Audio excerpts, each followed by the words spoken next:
Bonjour à tous les amis, j'espère que vous allez bien. Aujourd'hui on se retrouve pour une nouvelle vidéo. Aujourd'hui on va parler Mercato, on va parler de Rafinha au Barça qui va être là pour remplacer Dembélé, qui va très probablement quitter tout simplement le Barça. Rafinha, un joueur qui a énormément de qualité, on va en parler, on va regarder ses qualités, ses défauts, qu'est-ce qu'il pourrait apporter au Barça et pourquoi selon moi c'est vraiment une très bonne recrue. Bref, on va parler de beaucoup de choses dans cette vidéo, donc restez bien jusqu'à la fin, c'est super important. N'oubliez pas d'aller voir mon compte Instagram si vous voulez discuter avec moi, me poser des questions, je fais même des concours là-bas, c'est en description. N'hésitez pas et nous on perd pas plus de temps, c'est parti pour la vidéo.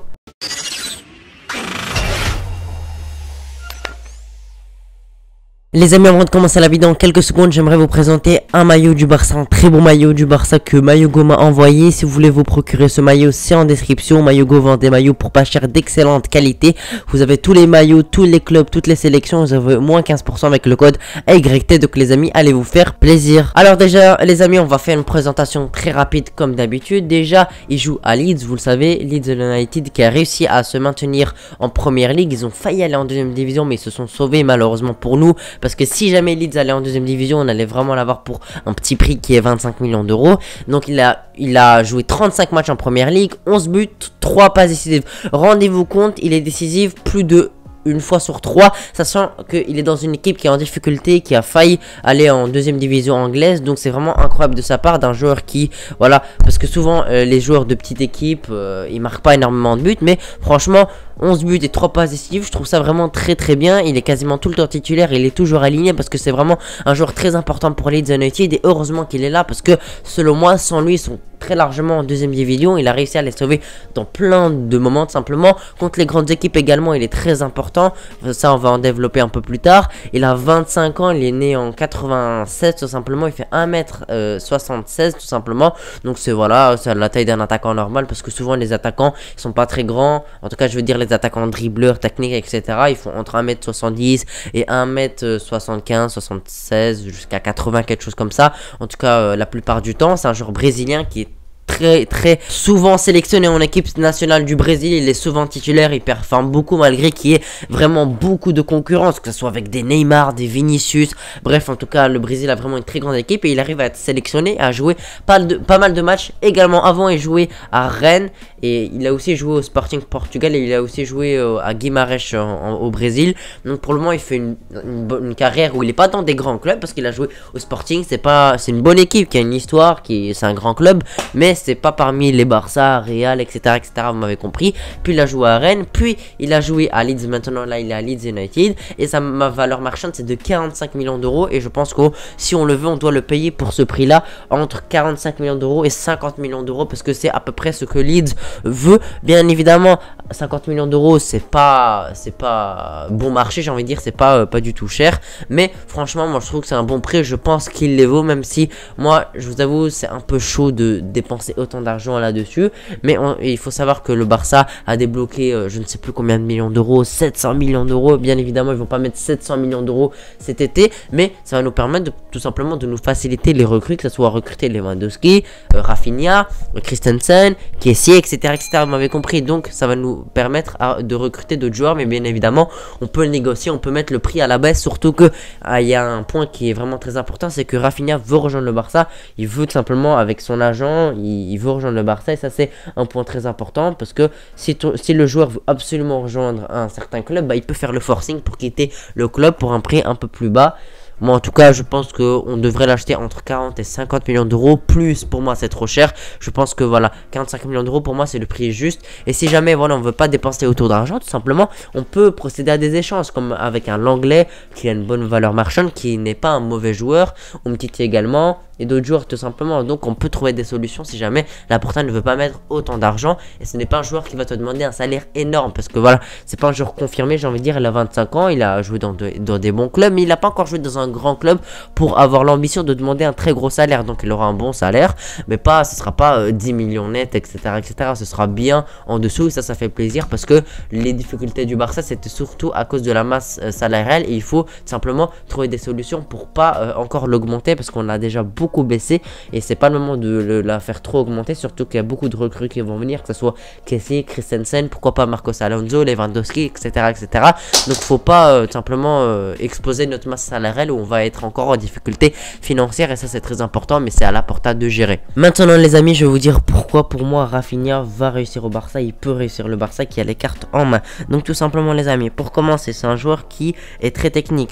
Sa technique, voilà, 43% de dribble réussi, 71% de passes réussies. Donc c'est un joueur qui a une très belle technique comme je l'ai dit. Pour réussir au Barça bien évidemment, on sait tous depuis très longtemps, tout le temps, même quand tu veux réussir au Barça, il faut que tu aies une technique très élevée et c'est son cas tout simplement. C'est un très bon dribbleur, voilà, un peu comme à la Neymar, même si c'est pas totalement le même style. C'est un joueur qui prend des risques balle au pied, qui aime dribbler, qui élimine très souvent et qui a un bon pourcentage de passes, de dribble réussi pardon, et également de passes réussites. C'est pas un joueur parce que en fait les passes réussites, ça peut aussi être des mauvaises stats parce que je m'explique. Si un joueur fait que des passes en arrière, bien évidemment, tout simplement il va tous les réussir, mais c'est un joueur que dans 58% de temps tout simplement c'est des passes réussites dans le camp adverse et il met très souvent les passes en avant. C'est un joueur qui prend des risques, je vous ai dit, parce que comme un Griezmann par exemple, malgré que ça soit un très bon joueur, il n'a pas réussi au Barça parce que déjà il n'a pas eu le caractère, on va pas s'éterniser là-dessus, mais c'est surtout parce qu'il prenait pas de risque balle au pied. Il faisait souvent des passes en retrait, ça nous apportait rien à notre jeu, c'est pour ça qu'il a raté. Également, il récupère énormément de ballons. Voilà, c'est un joueur qui fait beaucoup de pressing et c'est un peu au jeu de Xavi où les joueurs doivent faire du pressing. Xavi est en train d'instaurer cette tactique petit à petit. Il ne peut pas le faire en quelques jours, mais on voit que ça arrive de petit à petit. Les joueurs commencent à être habitués à presser et Rafinha pourra les aider tout simplement dans le jeu parce que c'est un joueur qui récupère énormément de ballons et gagne aussi pas mal de duels. C'est un joueur qui réussit pas mal de duels et pour gagner des matchs, il faut aussi que tu récupères pas mal de ballons bien évidemment et aussi que simplement tu gagnes tes duels. C'est un joueur qui a vraiment un très beau cardio, il a vraiment une très belle endurance, c'est un joueur qui court beaucoup comme je l'ai dit, qui presse beaucoup. Parce que tout simplement Leeds c'est une équipe qui a pas toujours le ballon, même si ils essayent de l'avoir avec Bielsa. Quand tu tombes sur des City, des Liverpool, c'est pas très simple et souvent des fois ils ont pas la balle et c'est très compliqué de temps en temps. Et du coup il doit courir tout simplement et il fait ses retours défensifs, il court énormément et il n'est pas fatigué. Et ça c'est vraiment très important de ne pas avoir un joueur qui est essoufflé au bout d'une mi-temps simplement, et ça c'est vraiment très important. Comme j'ai dit, en apport offensif, grâce à technique, il va apporter beaucoup grâce à ses appels dans le dos. Mais il délivre aussi quelques passes décisives, même si c'est pas énorme. Surtout, je trouve, il marque plus qu'il fait des passes décisives, mais on peut aussi s'attendre à lui qu'il fasse quand même quelques passes décisives. Et voilà, c'est surtout des buts, mais comme j'ai dit, voilà, il peut faire des caviars pour Lewandowski s'il rejoint le Barça ou d'autres joueurs. Mais en tout cas, c'est un joueur comme je vous ai dit, c'est un joueur qui a une très belle qualité de passe, qui est vraiment très bon dans les passes. Et ça, il faut pas le sous-estimer, même si c'est pas le meilleur passeur du monde, bien évidemment. Bref, en tout cas, franchement, moi je suis totalement pour l'arrivée de Rafinha pour toutes les raisons que je lui ai dit. C'est un joueur qui a le style du Barça. Xavi est très intéressé. Il faut aussi savoir que Dembélé va quitter le Barça. C'est très probablement qu'il va quitter parce que voilà, ça fait vraiment très longtemps qu'on attend qu'il prolonge et il n'a toujours pas fait. Donc on peut se dire que voilà, son histoire est terminée et il faut trouver un remplaçant très rapidement pour pouvoir continuer notre mercato normalement tout simplement. Donc on peut lui dire au revoir. Dembélé tout simplement, 5 années, il n'a pas réussi au Barça. Pour moi c'est un très grand échec.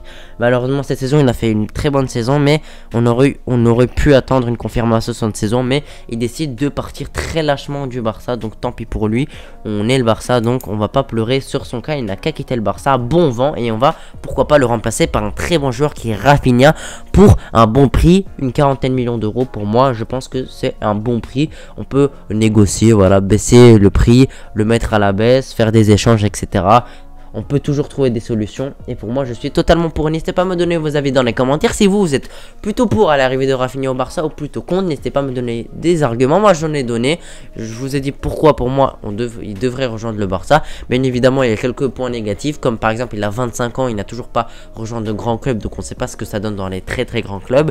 Il n'a pas gagné énormément de trophées également. Mais ça me semble aussi un peu normal parce qu'il a joué que voilà, à Sporting, à Rennes ou à Leeds, etc. Donc, c'est un peu compliqué de gagner des trophées. trophées. Mais c'est un joueur qui joue énormément, qui se blesse très peu. Voilà, il a une très bonne condition physique, comme je vous ai dit. Il presse beaucoup et il se blesse très peu. Ça, c'est très important parce que, à l'image de Dembélé qu'on a eu, il s'est blessé énormément. Et Rafinha, c'est un joueur qui se blesse vraiment très peu. Et donc, ça fait vraiment plaisir d'avoir des joueurs qui sont pas fragiles parce que on a vraiment payé très cher l'arrivée de Dembélé, que ce soit en argent, en salaire, et il a été blessé vraiment la plupart du temps. Donc, ça, c'est vraiment malheureux. Donc, on espère qu'il se blessera pas et qu'il continuera comme ça et qu'il continuera sa progression, surtout qu'il n'a que 25 ans, il peut encore progresser, il a encore vraiment énormément d'années devant lui. En tout cas, moi j'ai donné mon avis, n'hésitez pas à me donner le vôtre dans les commentaires. Je vous remercie d'avoir regardé la vidéo jusqu'ici, on se retrouve pour une prochaine vidéo, je vous souhaite une très bonne journée, ciao.